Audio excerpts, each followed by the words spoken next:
What's up, guys? Welcome to MD Podcast. My name is Christian Poulos. And I'm Dr. Paris. Hope you guys enjoy. Basically, today we're going to be talking more about fat loss. How do you lose fat? What are our experiences as doctors, medical student, and trainers in the fitness industry? We're going to be talking more about science-based tools on how to lose fat loss, along with just what we use to lose fat, for summer or any particular reason that you would want to lose fat. We're going to be looking through the different science that's out there, whether it's the literature or what's out there on the internet. We have a whole bunch of people on YouTube saying things. We have a whole bunch of papers from scientists coming out.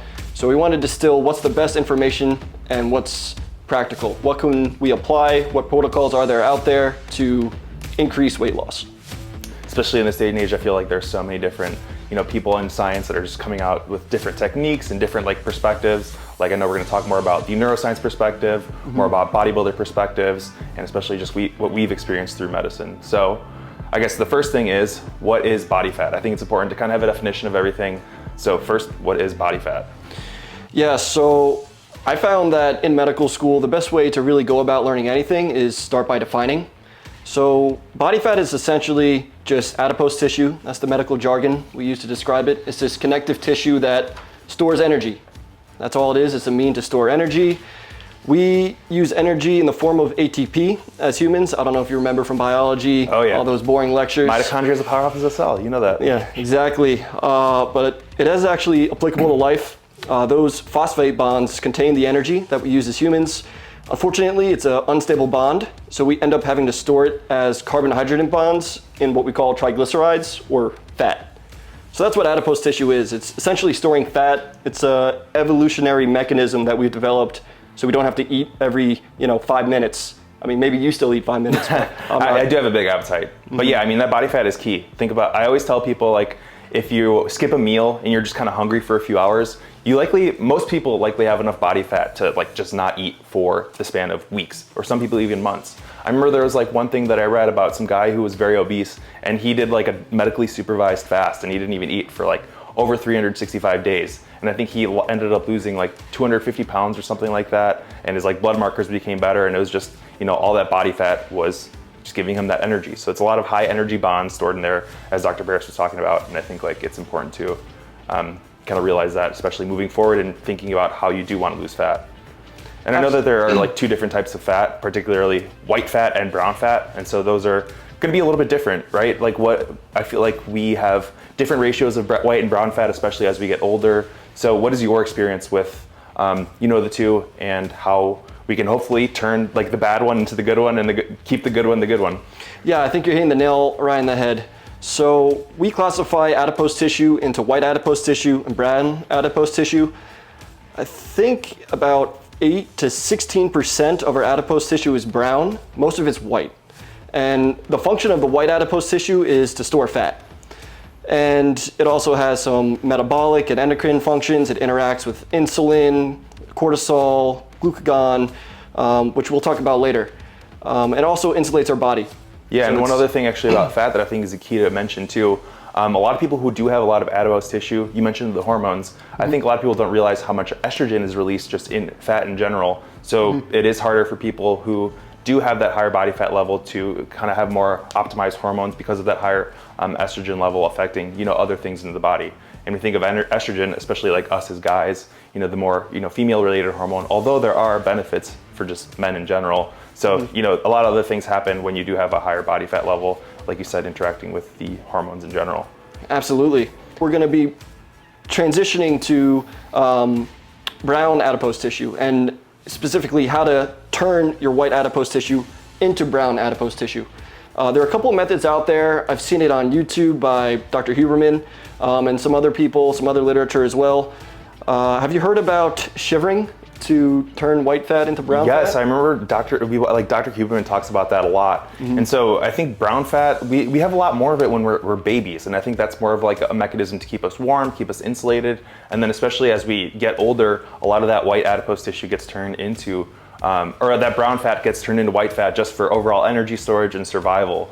So one thing that Dr. Huberman did talk about is that shivering to turn that white fat into brown fat. And I think he had some pretty strange protocols from like the things that we talked about, the things that I've like heard in the past. Mm-hmm. I remember Dr. Huberman had talked about like doing like basically sets in the shower of cold showers And like typically you think of a cold shower where you just get in and you try to like breathe deeply and like try to resist that shivering to kind of build that mental fortitude, strength.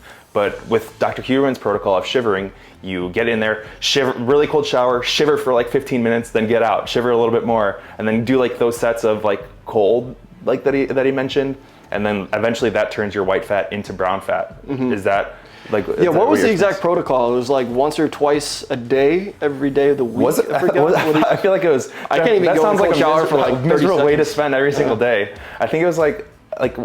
I'm trying to think of the time. It was like 10 to 20 minutes a week, maybe like 10 minutes a week. You do like 2 sets of like 2 minutes every other day or something like that. I don't know. It sounds like too much to be just brutally just shivering, especially if you live in like a cold climate. Like I'm in Chicago, obviously, so I don't know if I want to be doing a like simulated shivering session in like January. Yeah, absolutely. And I think he said it was through the mechanism of succinate. I think that's the compound that kind of triggers that whole cascade.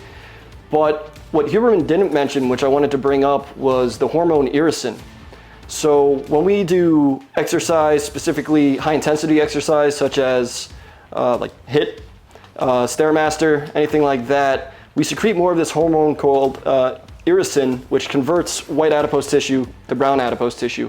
And there hasn't been enough literature out there, but it's definitely something to keep in mind if we want to optimize that brown adipose tissue. Yeah, I think especially it's kind of interesting with like these are things that even as people in medicine, people who have been in fitness for like 10 years, I haven't even heard about how succinate affects things in irisin before like just in the last few months, and kind of finding a way to how can I best and most optimally lose body fat. So it's kind of interesting to see like even like in the course of our lifetimes, the next decades, like what new compounds are going to be out there for people to take, new medical procedures, medications to help with like fat loss. So I think trying to like understand these things and optimize them, especially like for our own sense, and help other people, I think is going to be something to think about in the next few years. And I don't know if we touch on it, but I just want to clarify, brown adipose tissue is so important because we actually expend energy with it. It's almost like the furnace of our body. So it's important to change the white fat to brown fat so that way we can burn more calories. Yeah, and don't they have, weren't there studies done that there's like in colder countries, there's a lot like higher concentration of brown fat for those people because of that like furnace mechanism that you're mentioning? So do we just, you get out of Miami, do we just move up somewhere to the Arctic and just like get ripped because of all the brown fat that we're gonna have now? I mean, I'd be down. Right. Wherever you want to go. We've been Chicago so far, Miami. Yeah, we'll need to make a little list. Especially at the end, we'll give recommendations, and one of them will be move to northern Norway for fat loss.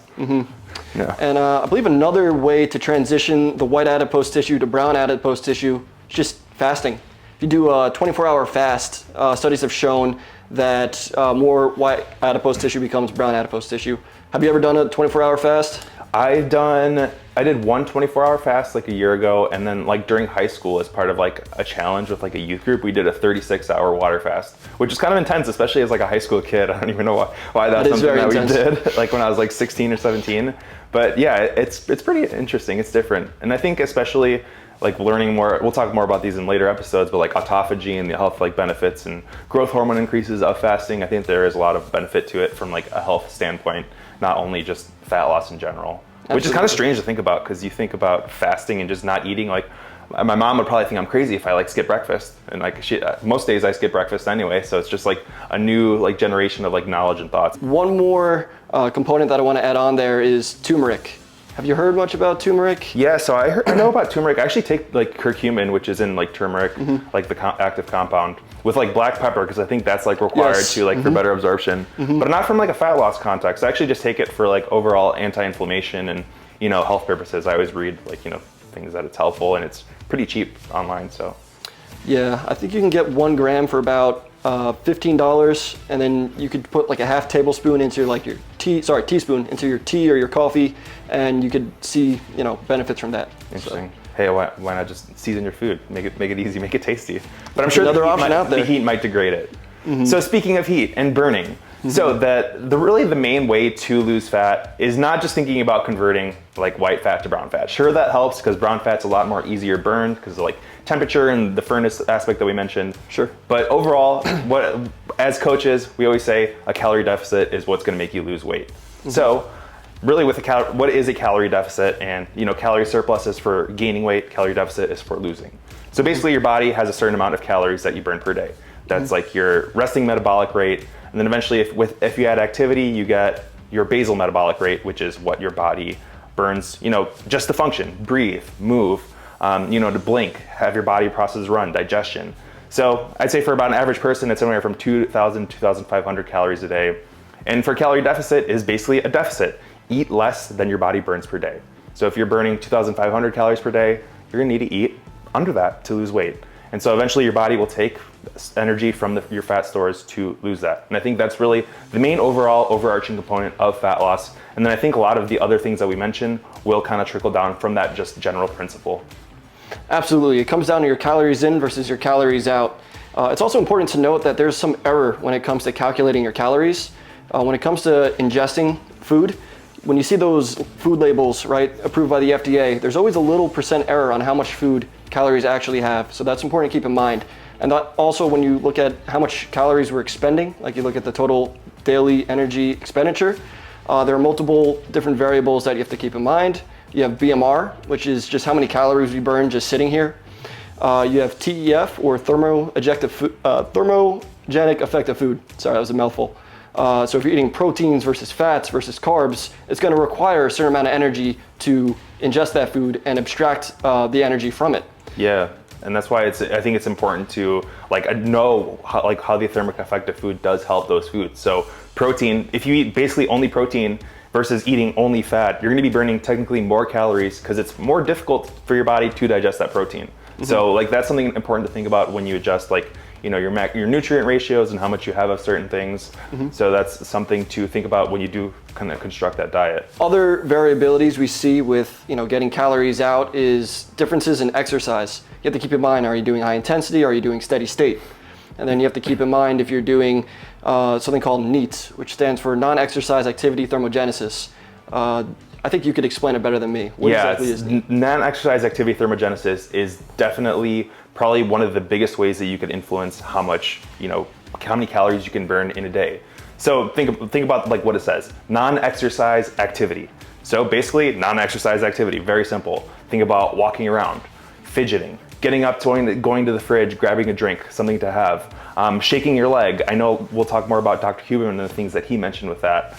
And there's also another belt that I like to use, and it's called Supmogo. Yes. And it's another way to, even when you're just sitting, it's a product that we like and we use ourselves. And basically it's a belt that kind of ties around our waist and activates our muscles. And it's basically a good way for injury prevention and also just activating your core when you're even just sitting. Mm-hmm. I've definitely felt my, abs tiring.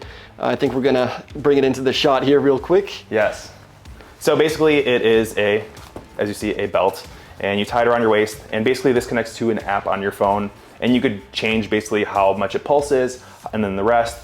And pretty much if I were wearing it right now, I'd be kind of spasming my back in a good way, because it's going to create like shocks into your muscle and contract and relax the tissue, which is going to help more blood flow rush into the area and just help with recovery and healing. And then by thinking about your back contracting, your abs are going to be flexing, which is kind of how I got that non-exercise activity thermogenesis.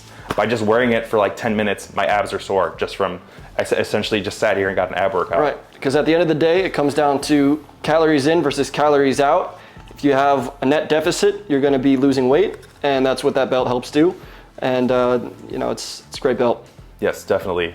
So on that note of non-exercise activity thermogenesis, I remember Dr. Huberman talked about just how much you can change how many calories you're burning by little things. So I think he mentioned it was someone can burn anywhere from an extra 300 to 2,500 calories just by NEAT. So think about those people that they eat whatever they want. Yeah, they eat whatever they want. They don't gain weight, and sometimes they tend to be more fidgety. They're more moving around. They shift their feet a lot, and that could somehow burn up to 2,000 calories extra. Mm-hmm. So even me, just thinking and sitting here now, should I fidget and look a little anxious during while we're filming this, but for the calorie burn? But no, it's probably not the best idea. So it's something to think about. Yeah, I remember hearing Dr. Tia actually talk about this. Most of that non-exercise activity thermogenesis is related to involuntary movements. It's not something where you can just start, shaking your feet and, fidgeting and burn more calories. It's kind of under the radar subconscious movements that we do. So it's more, at baseline, you're more of a fidgeter. Let's talk about some neuroscience here. I was in neuroscience when I was at Johns Hopkins. Neuroscience at Indiana University. So we might as well talk about how we can optimize our nervous system to burn fat and increase weight loss, right?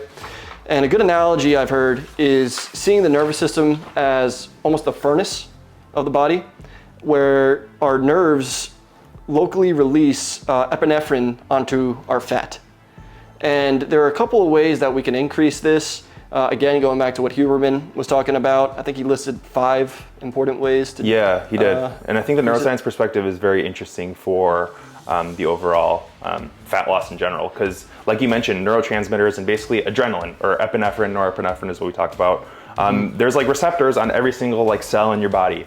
And I'm sure some of you have heard about like albuterol, which is like, asthma medication. Some bodybuilders I know take that orally because it targets those, it basically stimulates that adrenaline release into those fat cells, which targets like the beta 2 and the beta 3 receptors, which are important for fat loss. So that's like a big thing that, a lot of, obviously illegally used pharmacology to kind of help with that fat loss. And that's kind of like the points that Dr. Huberman is getting at. But as you mentioned, there are those 5 aspects of fat loss in general. And I know that the first one is quality sleep. So I think you know of this too as well, but there was like one study where basically there were 2 groups of people, both of them ate the same thing, both of them did the same exercise over the course of a few months. The only difference was one group slept 8 hours, the other slept 5 hours. And I think they both lost the same amount of weight by the end of it all. But the group that slept 8 hours lost a way larger percentage of their weight from fat. I think it might have been like, anywhere from like 70 to 85%.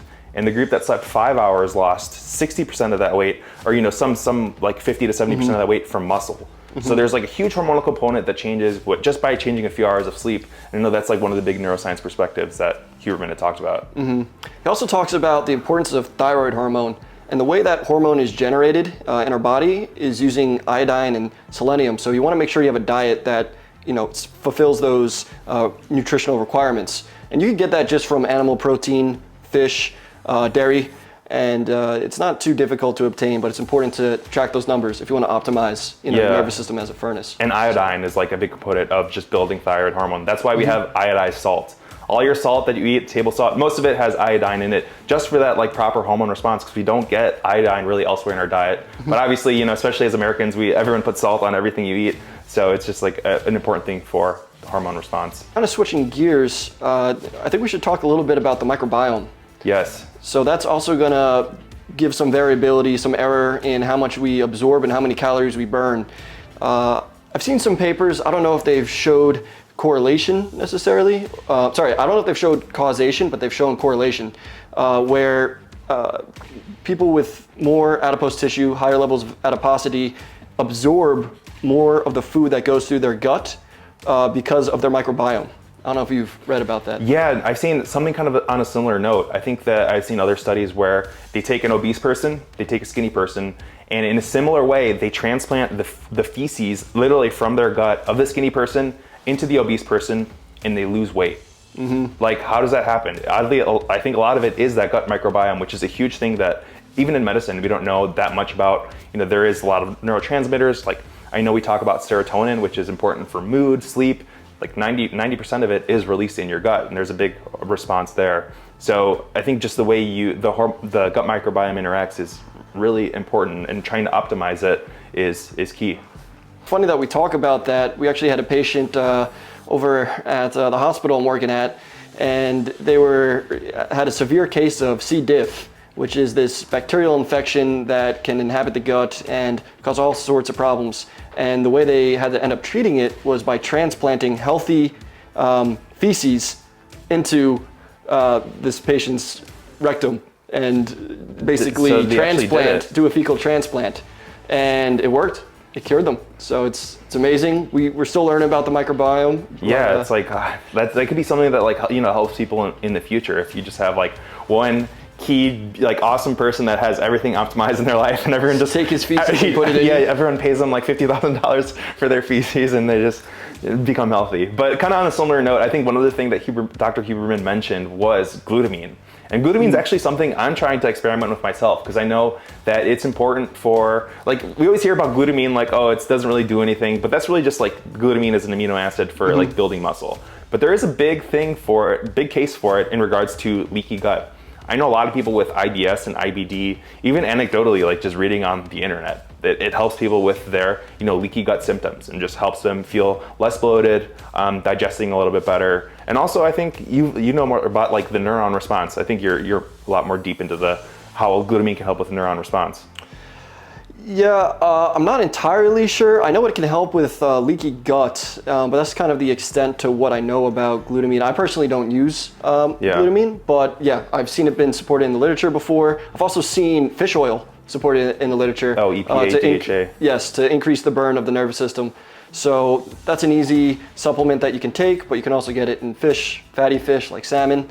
It's pretty dirt cheap too, and I think even like if you get a pretty high quality, I think it helps with like mood overall. I mean, all your cells use it, so I think that's something that is always good to supplement with. And it's one of the staples that I always recommend to people as well. So I think we've talked about, a lot of important tips, and we've shared a lot of knowledge, but what are some actionable protocols that we can do if we want to lose weight?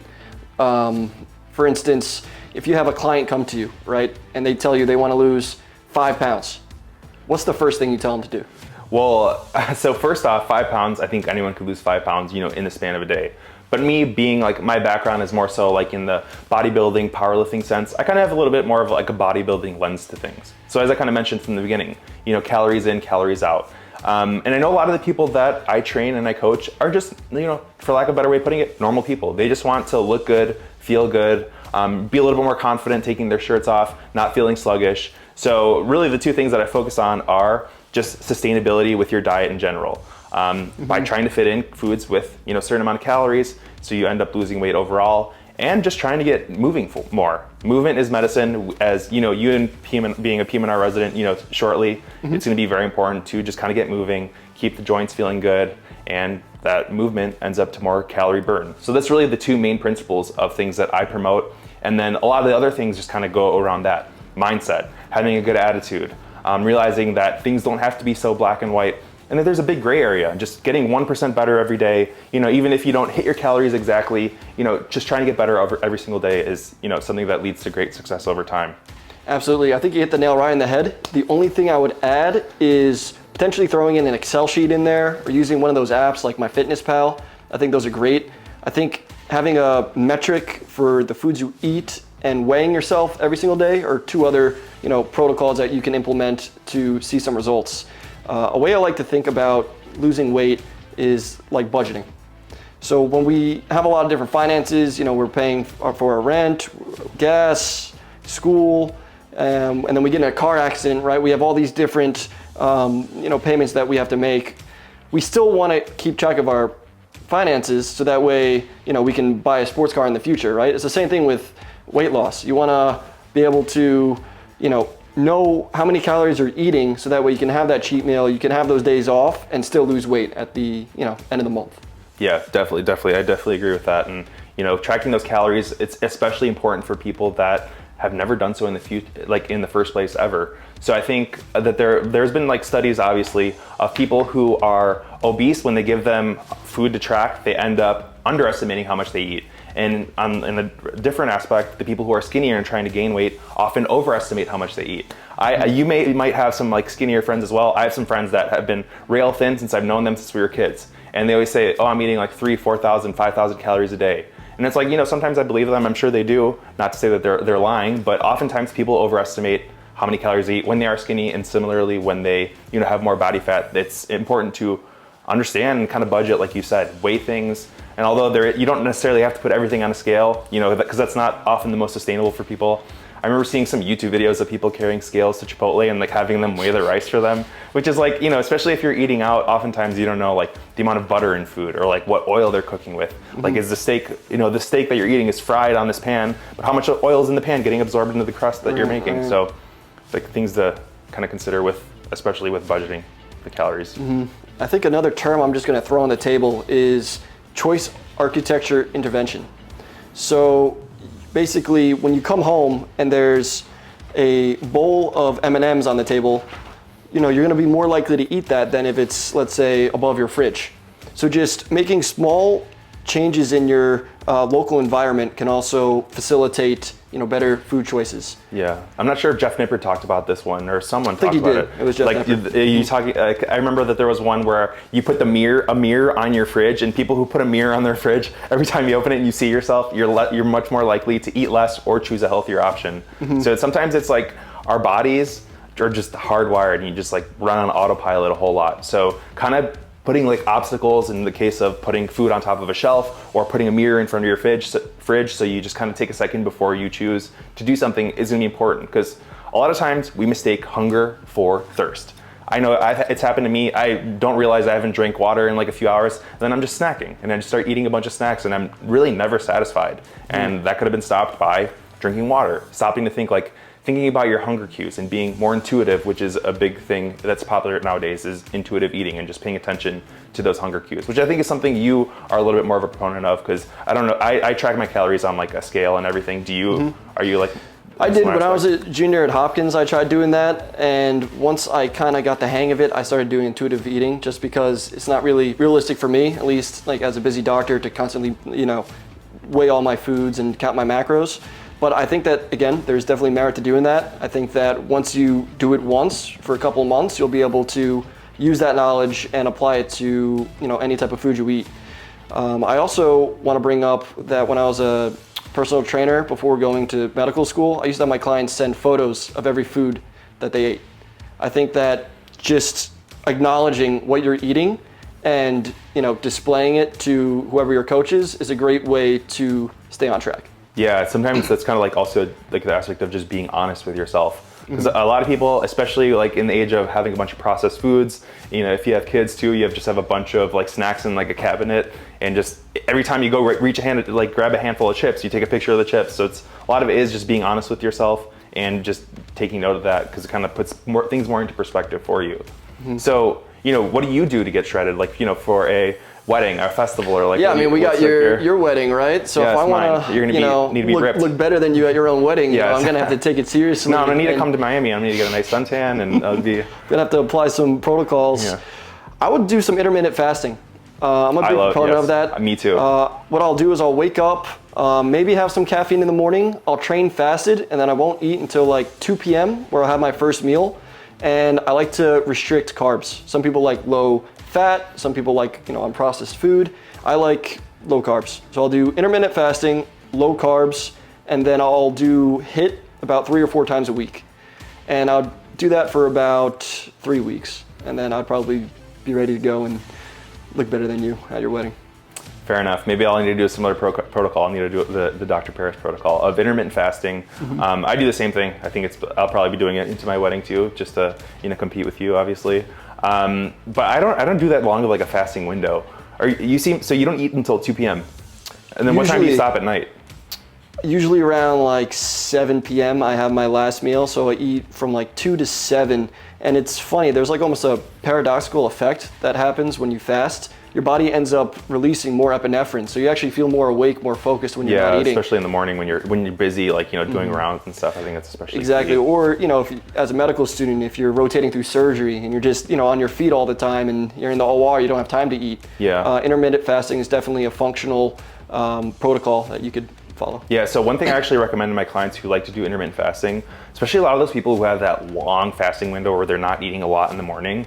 One thing that I noticed that really helps people, also in like the 24 or even 48-hour fast, is just adding a little bit of salt to the water that you're drinking. Because a lot of the reason a lot of people feel like terrible in the morning when they are fasting is because of salt. It's not actually because they need to eat. It's because the salt in your body is being expelled when you're sleeping at night, going to the bathroom in the morning, and replacing those electrolytes will really affect how you feel. So that's one recommendation I have just to people in general who feel like, crap when they are fasting. So that's something that I do that kind of helps with overall mood and energy in the morning as well. Absolutely. If you increase the osmolality of your blood, right, you're going to have more fluid coming in, higher effective circulating volume.